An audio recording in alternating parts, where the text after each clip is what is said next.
હું રમણીકભાઈનો ખાસ મિત્ર છું અને આમ તો પાડોશી પણ છું. હવે ખેડૂત પુત્ર છું અને આવ્યો છું કહેવાય ને કે ઓલે કર્મે કઠણાઈએ ખેડૂત ખેતીમાં કાંઈ વર્તું નહીં અને તેથી કાંઈ સમજણ નહોતી એટલે અમે ખેતી છોડીને આવી ગયા સિટીમાં. અને અત્યારે એક ઇન્ડસ્ટ્રીયલિસ્ટ છું અને મોટી મોટી મશીનરી એવું બધું બને ઘણી આઈટમ બનાવી. નાના મોટા મારી પાસે 22 કારખાના છે અને 2500 માણસનો સ્ટાફ છે. એમાં મશીન બનાવી છે એસપીએમ મશીન, સ્પેશિયલ પર્પઝના મશીન કહેવાય. 7 લાખથી ચાલુ થાય અમારું. નાનામાં નાનું મશીન 7 લાખે ચાલુ થાય અને મોટામાં મોટું મશીન 70 કરોડનું બનાવી છે અને ટોટલ લગભગ એક્સપોર્ટ જ કરીએ છીએ અને મોનોપોલીવાળા જ ધંધા બધા કરીએ છીએ. પણ એ બધી કરતાંય જમીન ઉપર રહેવું ને ભાઈ, એ મજા છે. આપણે ખેડૂતના દીકરા છીએ ને એટલે જમીન હારે ચોટીને હાલવું જોઈએ. જો હમણાં રમણીકભાઈએ કીધું એમ આકાશમાં ઉડવા માંડી ને તો પછી આકાશ મોટું થઈ જાય. ક્યારે પાંખ કપાઈ જાય, ક્યારે દોરો પાંખમાં આવી જાય એનું નક્કી ન હોય. જમીન હારે હાલી તો જ મજા આવે અને માણસો હારે હળી મળીને રહી, નીચે બેસીને રહી તો જ મજા આવે. ઉપર ઉડ્યા પછી નીચે આવવું ને બહુ અઘરું છે કોઈ પણ માણસને. તમારો અભ્યાસ? મારો અભ્યાસ 6 પાસ, 6 ગુજરાતી. ખેતીની જમીન ટૂંકી હતી ને અત્યારે અઢળક જમીન જેને કહેવાય એટલી જમીન કરી લીધી, પાછો કાયદેસરનો ખેડૂત જ છે. હા, એમાં કાંઈ ન ઘટે. અને મારી વાડીએ લગભગ દુનિયાની કોઈ વનસ્પતિ એવી નહીં હોય કે મારી વાડીએ નહીં હોય. એવી ફળ હોય કે પછી ફૂલ હોય, મોટા ભાગની હોય. વૃક્ષ પ્રેમી અને ઓર્ગેનિક જ. હું મારી વાડીએ અમારે ખાવા માટે ટોટલી વસ્તુ આજની તારીખે ગાય રાખી છે તો ગોવાળ રાખ્યો છે. એનો ચારો પણ અમે ડીએપી યુરિયા આપેલો નહીં.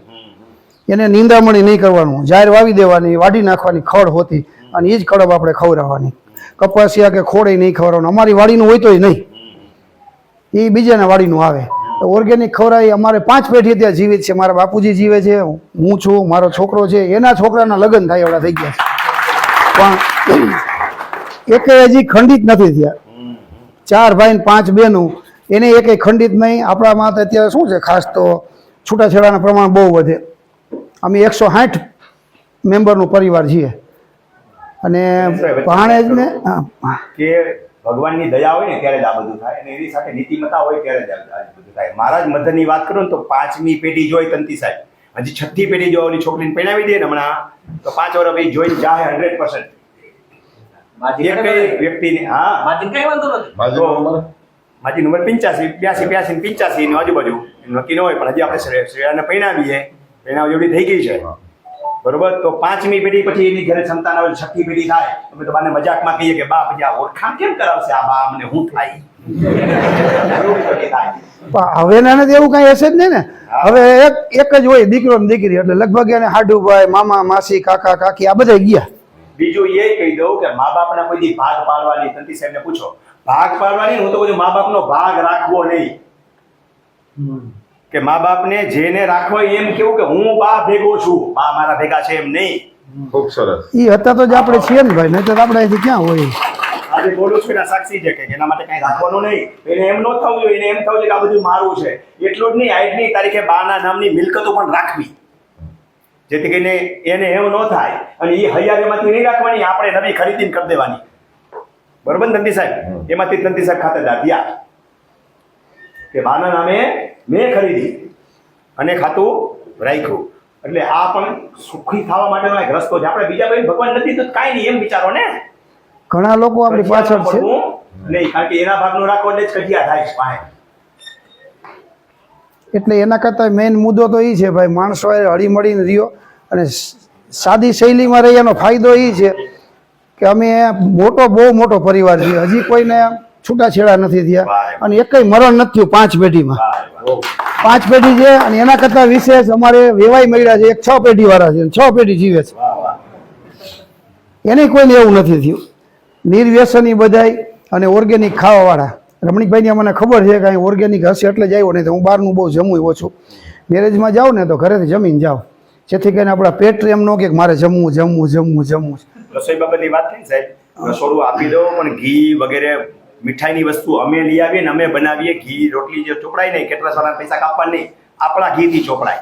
અને વાથે જતા અમારા સહાયકો અહીંયા ભેગા રહીએ કે કટિંગ ખોટું થાય નહીં. 2 જણા માથે બેઠા હોય કે ખરાબ કપાઈને ખવાવું જોઈએ પણ નહીં, એટલી કાળજી આપણે રાખીએ છીએ. હું તો ખાસ ખરેખર આ બધા ખેડૂત ટોટલ ખેડૂત જ છે ને. આ બધાય તમે તમારા પૂરતું ઓર્ગેનિક કરતા જાઓ ભાઈ સાહેબ. લગભગની ઘરે જો તો કાંઈક ને કાંઈક બીમારી હશે. મોટા ભાગના ખેડૂતની ઘરે બીમારી હોય છે. શું કામ કે એને બકાલું કાંઈ કરવું નથી, ઢોર રાખવા નથી, એટલે દૂધ ડેરીનું લેવું છે. દૂધ ડેરીનું ખરેખર ખાવા જેવું નથી, બકાલું કાંઈ ખાવા જેવું નથી એ કંઈ બહારનું.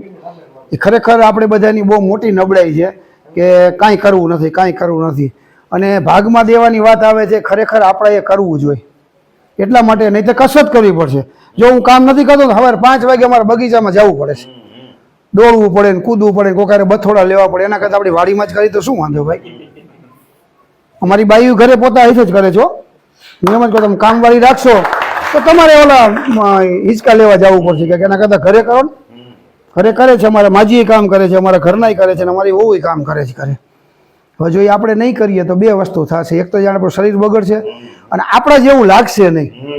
માએ બનાવેલું હોય અને બીજાએ બનાવેલું, બેયમાં ભાવ હોય. ભાવ કેવો હોય? હોટલનું ખાવ એમાં પૈસા કમાવાનો ભાવ હોય, અને ઘરે બનાવ્યું ને એમાં માનો ભાવ હોય. આ મારા મોટા દીકરાનો રોટલો, આ નાના દીકરાનો રોટલો, એવું. એટલે ખેડૂતે તો ખરેખર આપણે સમજવાની જરૂર છે. કમસે કમ શરૂઆત ઓર્ગેનિક તમારા પૂરતી કરો, તમારા ઘર પૂરતી કરો, પછી પરિવાર પૂરતી કરો. આમાં કેટલા જણા ઓર્ગેનિક કરે છે? લગભગ તો કોઈ નહીં કરે છે. તો સારી વાત કે ઓહો ઘણા કરે છે. લ્યો એટલે તમારા આજુબાજુ વાળાને બધાને ધીમે ધીમે કરાવો. ઢોર કોઈ નથી રાખતા.